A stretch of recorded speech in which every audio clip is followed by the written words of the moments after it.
இதேபோது நாடாளுமன்ற உறுப்பினர் தெரேசா கோக்கிற்கு விடுக்கப்பட்டுள்ள கொலை மிரட்டலுக்கு பாஸ் கட்சி கடுமையாக கண்டனத்தை தெரிவித்துள்ளது.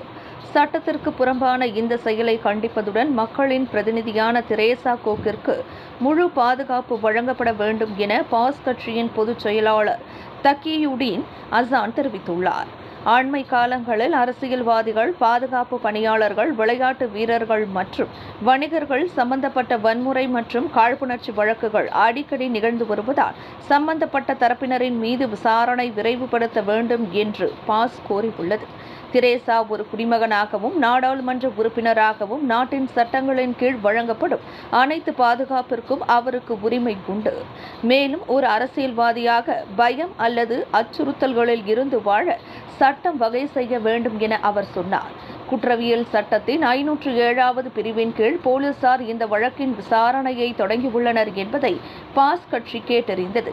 நமது சமூகத்தில் இதுபோன்ற குற்றச் செயல்களை ஏற்றுக்கொள்ள முடியாது என்பதால் இந்த அச்சுறுத்தல் தொடர்பான விசாரணையை துரிதப்படுத்த வேண்டும் என தக்கியுடீன் அறிக்கையின் வழி தெரிவித்துள்ளார். முன்னதாக கோக்கின் அடுக்குமாடி குடியிருப்பின் தபால் பெட்டியில் 2 தோட்டாக்கள் அடங்கிய கடிதம் மற்றும் மரண அச்சுறுத்தல் எழுதப்பட்ட A4 அளவிலான வெள்ளைத்தாள் ஒன்றும் பெறப்பட்டது. தொடர்பில் அவர் போலீசில் புகார் அளித்திருந்தார். இதனை போலீஸ் தரப்பும் உறுதிப்படுத்தியது. விலையில் மேலும் செய்திகளை தெரிந்து கொள்ள கீழே இருக்கும் பெல் பட்டனை அழுத்துங்கள். உங்கள் ஆதரவை வெளிப்படுத்த லைக் மற்றும் ஷேர் செய்யுங்கள்.